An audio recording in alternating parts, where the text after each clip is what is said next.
Subscribe to our channel and hit the bell icon so that you know when live we go. Hello and welcome to RAU'S IAS DNS session. We are going to have a discussion on today's newspaper, The Hindu, Delhi edition, dated 24th August 2021. We shall pick up articles important for civil service examination and discuss them as per the demand of the exam. This article is from page number 7 of today's newspaper, Finding a Healthy Way to Cook. The article presents the peril of unhealthy way of cooking using solid fuel. And then the article discusses the Ujjwala scheme of the government, appreciates it, provides critical analysis, and presents an alternate viewpoint towards meeting the requirement of healthy way of cooking. The author highlights that when women use firewoods or dung cakes, they spend long hours collecting the firewood or making the dung cake. There is very high cost of these long hours that women have to put into for the process of cooking.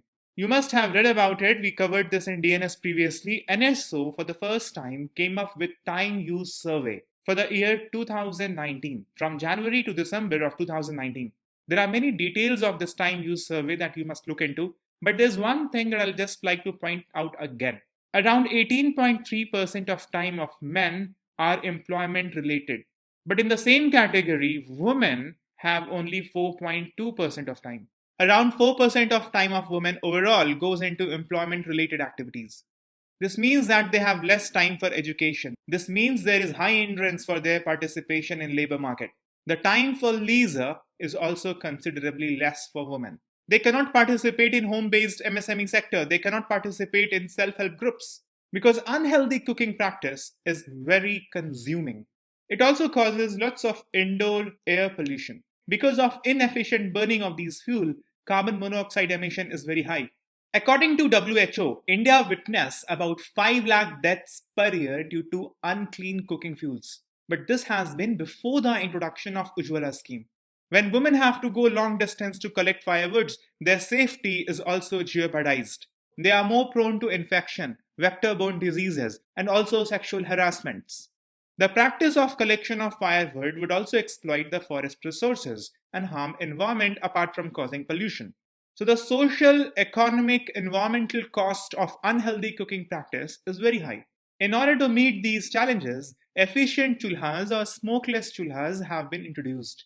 They have been introduced by the government way back in 1980s, and in 1984, Government of India introduced National Program on Improved Chulhas.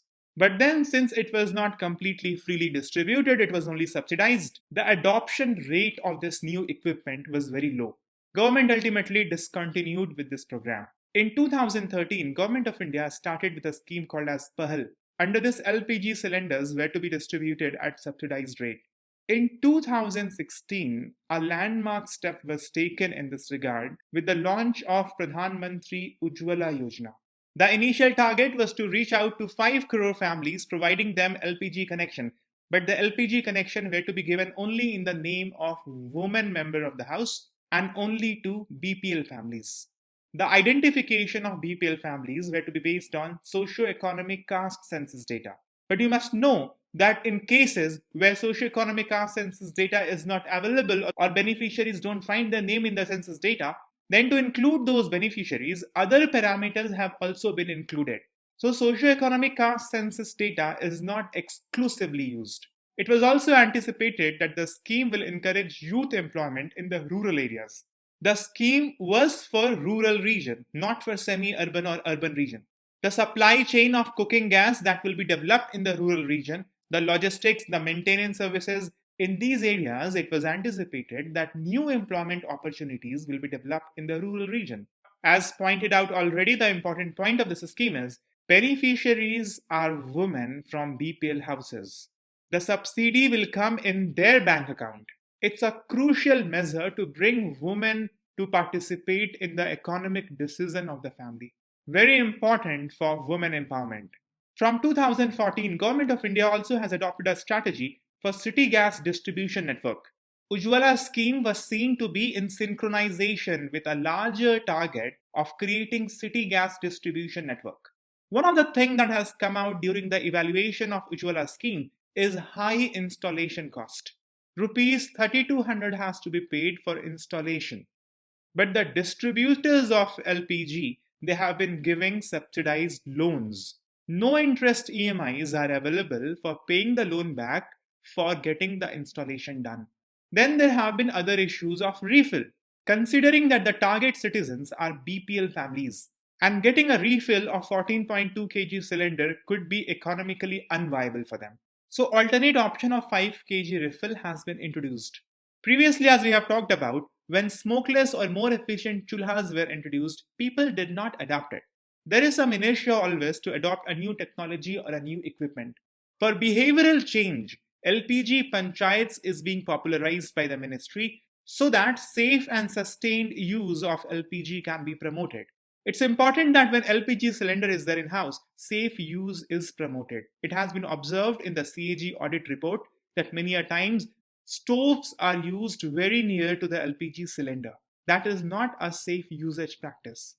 Well, Pradhan Mantri Ujjwala Yojana has been internationally acclaimed, and World Health Organization has termed it as decisive intervention to check the indoor health pollution being faced by women of our country. During the last year's lockdown, the scheme has proved to be worthwhile for easing the livelihood pressure on poor people. This scheme combined with Pradhan Mantri Garib Kalyan Yojana has been a lot of help during the stressful condition at the time of lockdown. That's about the scheme. If you look into the syllabus of GS paper 2, you'll find this topic: welfare schemes for vulnerable sections of population by the center and the state, and the performance of these schemes. You must do the performance evaluation of important schemes which central government or maybe some state government also has come up for the vulnerable sections. Looking at the bright side, the scheme has resulted in mass coverage. It has been claimed by the government of India that the entire target of reaching to 8 crore people has been met. The initial target was 5 crore, later it was increased to 8 crore, and 8 crore families target has been completed by the end of 2019.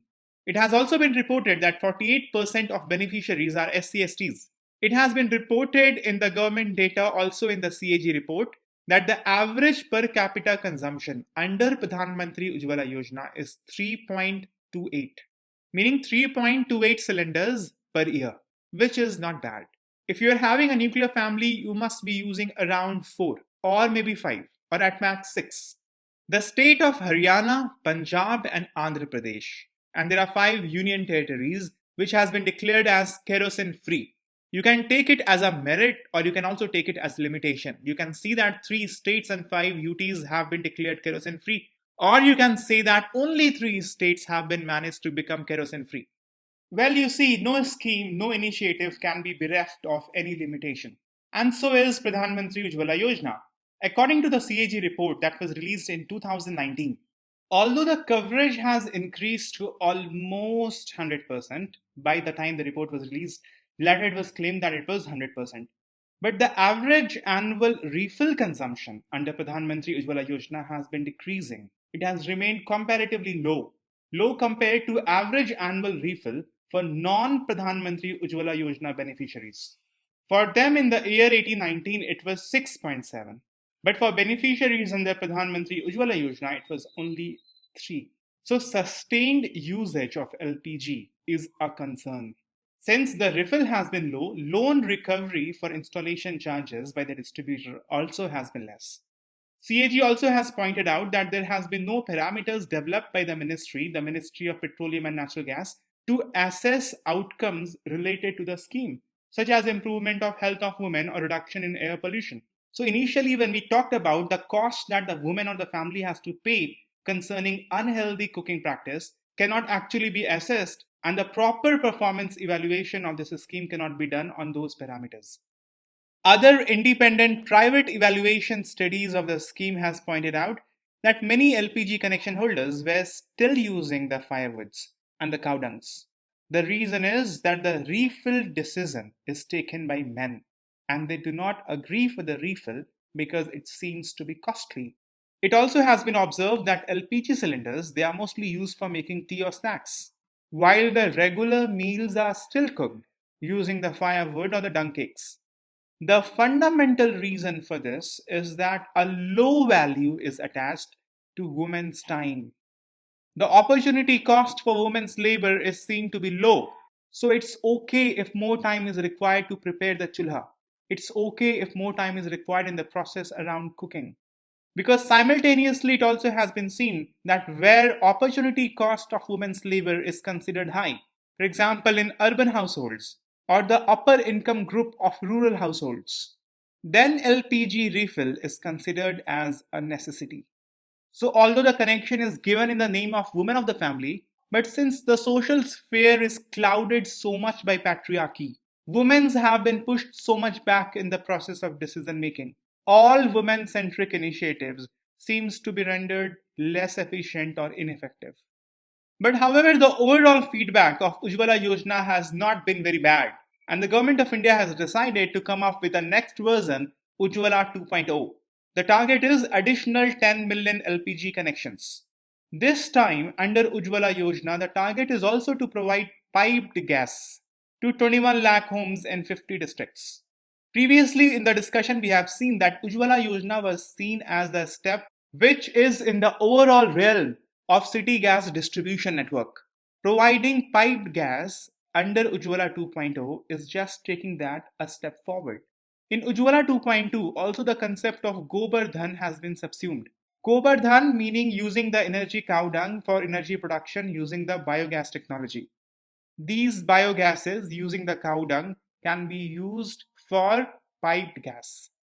Additionally, under Ujjwala 2.0, migrants will not be required to submit ration cards or address proof. Aadhaar will do. They only have to self-declare that they are the real beneficiary under the scheme.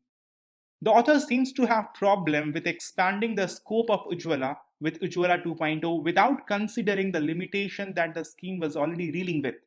The author points out that one size fit all cannot be adopted in this case because the bottom line of all the evaluation studies is this: LPG works well with certain section of people, but that section of people are non-poor households.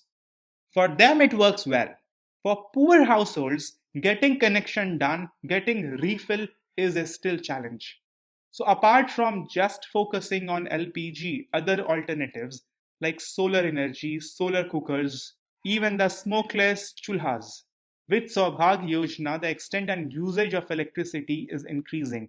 So electric cookers, where electricity is cheaper, can be adopted. And biogas plant can also be encouraged to tap the Govardhan. This is the lead article from page number 6, Tauktae, Yaas and planning for the next. Tauktae and Yaas, as you would know, were the cyclones that made the landfall in Gujarat and Odisha in the month of May this year.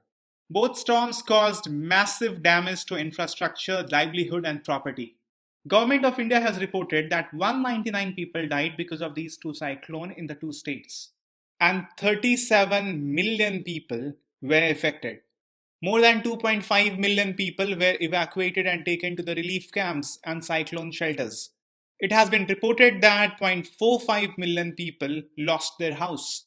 Around 0.24 million hectares of crop area were affected. The total economic loss has been estimated to be around $4.3 billion. And if the cost of health be included in this, it will rise even more. During the time of COVID-19 pandemic, these cyclones put additional financial burden on the states. Cyclones, you see, are the second most frequent natural disaster in India. They account for 15% of total natural disasters in last 20 years. And the total cost of these cyclones has been estimated to be around $32 billion. The world is increasingly becoming vulnerable to natural disasters. The Lancet journal has reported that 46% increase in weather-related disaster has happened since 2000. And these weather-related disasters are only going to increase because as per the UN Climate Secretariat estimate, the current contributions for cutting down the greenhouse gases will place the planet on 2.6 to 3.2 degrees Celsius pathway, meaning the target that we have of restricting the rise of temperature by 2 degrees Celsius will not be met.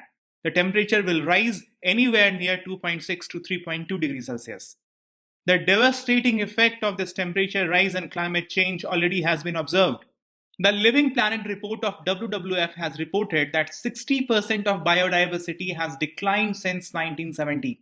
And in the latest IPCC report, it has been said that this is the last chance for the world to deal with climate change. In the Indian scenario, if we talk particularly about Cyclone, India is vulnerable to this natural disaster. India has a long coastline of around 7,500 kilometers. There are 96 coastal districts bordering the coast or very near to the coast, with around 262 million people exposed to cyclones and tsunamis. You see, in last 130 years, 313 cyclones have crossed India's eastern and western coast. And out of these 313, 130 cyclones were severe cyclone. But this ratio is rapidly changing. In the recent years, around 5 to 6 cyclones struck India's coast, and around 2 to 3 of them turn out to be severe. IMD has reported that the northern Indian Ocean's temperature has been increasing rapidly. And this rise in temperature has caused a rise in the frequency of devastating cyclones. When it comes to cyclone management in India, Odisha is a model state. Ever since the super cyclone of 1999, Odisha has taken many measures for better effective cyclone management. In 1999 super cyclone, around 10,000 lives were lost. And after that, in any super cyclone, the number of lives lost has never crossed double digit. Mostly it has been closer to single digit. In 2019, the cyclone Faizan could claim only tens of lives. In 2019 May, the cyclone Fani, which was also a super cyclone, and more so it happened in the month of May. Generally, cyclones arrive between July-August. Despite this, the cyclone management for Fani was done very effectively and the lives lost were very few. The cyclone management of Odisha is based on 3 pillars. First and the most important one is disaster warning system. Odisha, with the help of World Bank, has installed disaster warning systems for tsunami and cyclones. In 2018, it became the first state in India to have early disaster warning system. Odisha has successfully installed the system across 430 kilometers of its coastline. World Bank also has helped the state of Odisha to establish the last mile connectivity for dissemination of warning and signals. Odisha, on its own effort and with the help of international contributions, has set up multiple cyclone shelters. This is the second pillar of cyclone management in the state of Odisha. Connecting these two are the community outreach that the state has successfully established. The state of Odisha has a great community outreach system through which people are being reached to on time. See, administration alone cannot do it. Community participation in the rescue operation and mobilization of people to cyclone shelters is extremely important. Odisha now has a network of 450 cyclone shelters, and they have robust local mechanism for maintaining these cyclone shelters. Each cyclone shelter has a maintenance committee in which youths are involved and youths are trained for search and rescue, first aid, medication, attention, and they are a crucial link in the last mile cyclone warning system. This community outreach is what has made the state of Odisha different. This community outreach also has made Japan different at international level. On the administrative side, it is the leadership of the state that take this very seriously. Saving the life of people during such disaster is top priority of the state leadership. The Chief Minister of the state has ensured that regular cabinet meeting for disaster preparedness is held. The state disaster management systems are monitored twice a year. If you are aware of the fact that the meetings of National Disaster Management Authority are not conducted on time. Odisha immediately after 1999 super cyclone set up Odisha State Disaster Management Authority. Odisha also has built Odisha Disaster Rapid Action Force. And at the time of cyclone, there is a good coordination between ODRAF, NDRF, Odisha Police, fire personnel, even officials from Energy Department and PWD. And they all swing into action in synchronization after the cyclone's landfall is completed.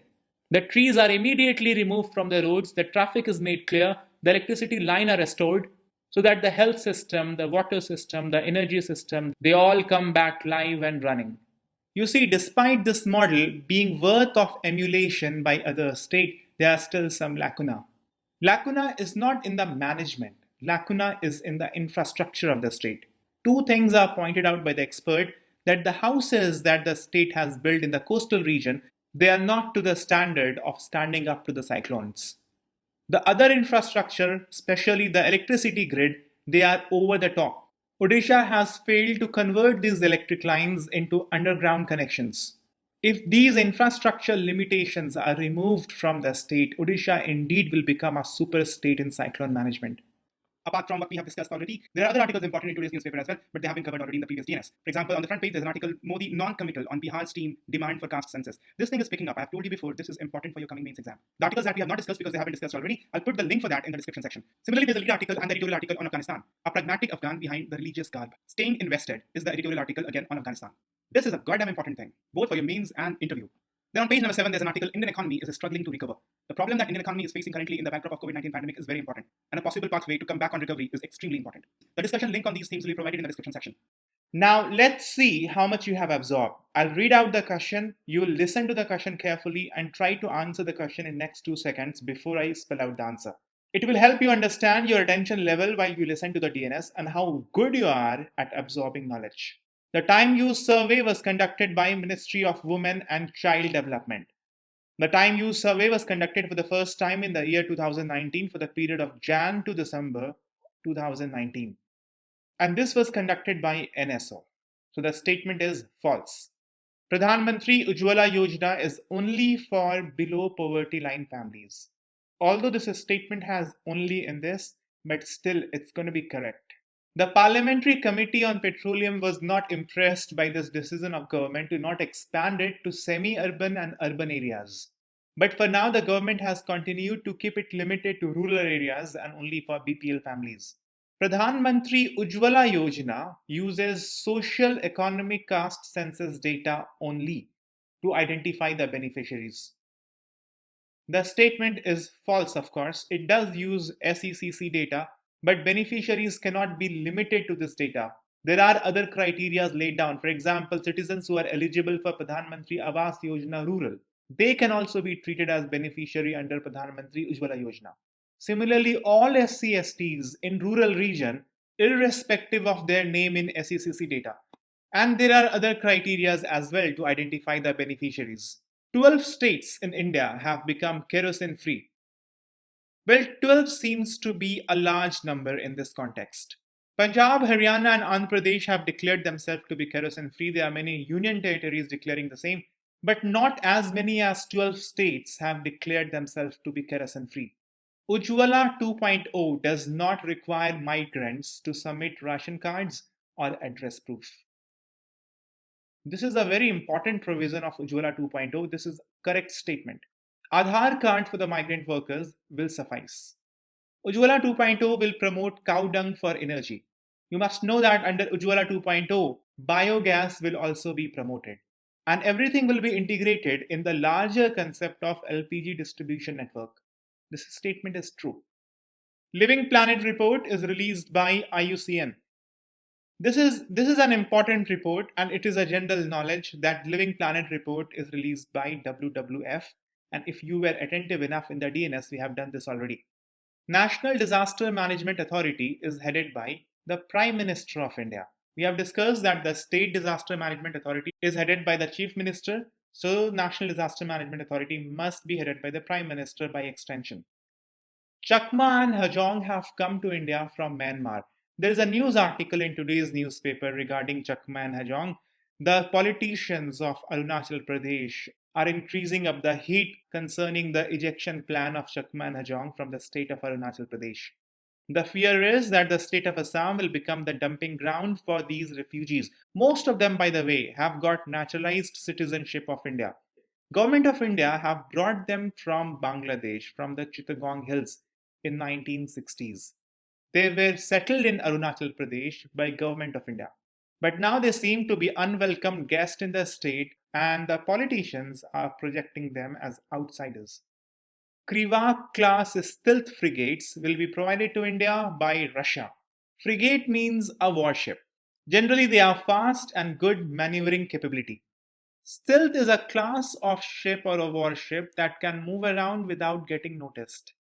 Kriva class stealth frigate will be provided to India by Russia is a correct statement. 2 of the ships are planned to be given to India by 2023, and 2 ships will be produced by India by technology transfer from Russia by Goa Shipyard. The news concerning this is on page number 1 in today's newspaper. Now we have question for the day on the screen. You can also see the answer to yesterday's question of the day. Please attempt the question, put up your answer in the comment section, and try also to attempt the DNS quiz on the ELEARN platform. Thank you very much. Goodbye. Take care.